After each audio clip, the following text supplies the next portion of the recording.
Welcome back to the Daily Lift. Today we're going to be in the book of James. And in the end of James' letter, he is encouraging the Christians to talk to each other about their troubles, about their sins, and pray for one another. He says in verse 16 of chapter 5, "Confess your trespasses to one another and pray for one another that you may be healed. The effective, fervent prayer of a righteous man avails much."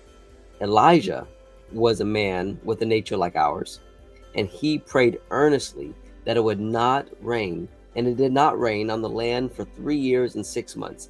And he prayed again, and heaven gave rain, and the earth produced its fruit. Brethren, if anyone among you wanders from the truth, and someone turns him back, let him know that he who turns a sinner from the error of his ways will save a soul from death and cover a multitude of sins. We got a lot here to unpack, so let's break this down. And so here James is ending this letter with praying for each other, and he's reminding us of the power of prayer. But the power of prayer is only effective when the person is righteous, that they are praying fervent, effective prayers.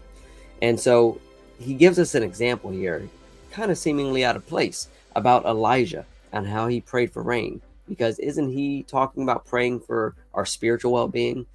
So let's go on here and let's visit this passage in 1 Kings chapters 17 and 18 is where you can find the story where Elijah prays for a drought. Upon the commands of God, he prays for a drought, and for 3 years and 6 months, there's no rain. We learn a lot about this cool story where Elijah was fed by ravens by the brook. And then once the brook ran dry, he was sent to a widow and her son who were about to eat their last meal and just give up because there was no food. And they were going to eat this meal and die. And Elijah meets her and he says to make me some bread. And he stayed there and he's being sustained by God. After this, he goes to Ahab, close to the end of the 3 years and 6 months. He goes to Obadiah, actually, and he sends for Ahab. And so Ahab's been looking for him everywhere. And Obadiah is very nervous about this. But nonetheless, he goes and gets him. And Elijah tells Ahab to gather all of the prophets of Baal. This is one of my favorite stories in the Old Testament because this man, Elijah, was a mighty man of God. And this is going to be the big point of what we're talking about here in this passage, what James is reminding us. And so Elijah challenges the prophets of Baal, which were 450 in number. He says, we'll take 2 bulls. You take one, I'll take one. You pick first. And whichever one, we'll build an altar and we'll offer sacrifice. And whichever God burns up the sacrifice, we'll know that is the true God. And meanwhile, all of the children of Israel are there too. And he says to them, how long are you going to stand between 2 opinions? How long are you going to be on one side and the other side? If Baal is God, worship him. If the Lord is God, worship him. And the Bible tells us they answered him not a word. This people who are supposed to be God's chosen people would not tell them they serve God. Very sad situation here, and this is what we're getting at. See, Elijah's prayer wasn't the important part of the story because Elijah did challenge these men. And as we know, when we read the story that goes on to say the prophets of Baal, they didn't do anything.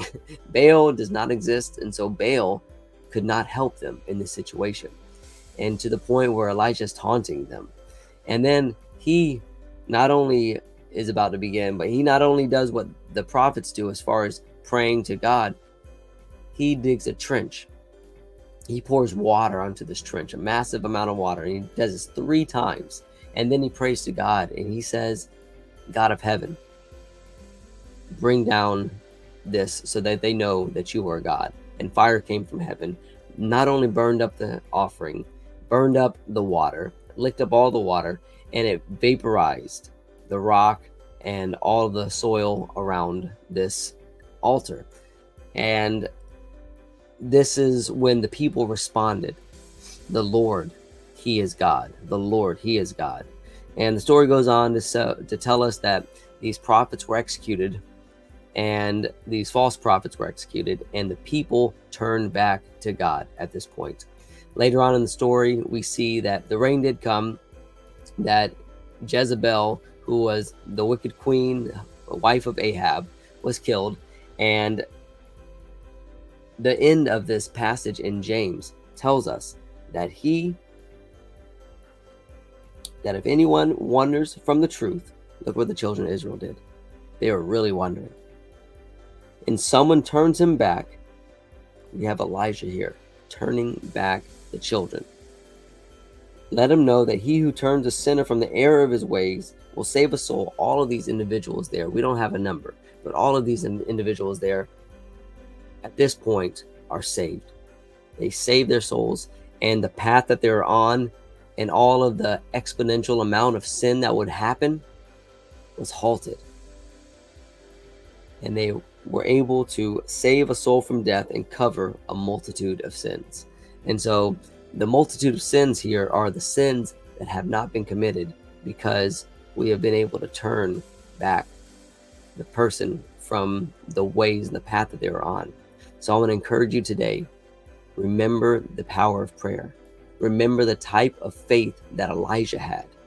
And if we pray like Elijah did, in the sense of he prayed to God knowing that what was going to happen, that God will do what he said he was going to do. We pray like that. We focus on the problems and the troubles and the situations of our loved ones, of our brothers and sisters. We're able to turn people back from their sin and cover a multitude of sins.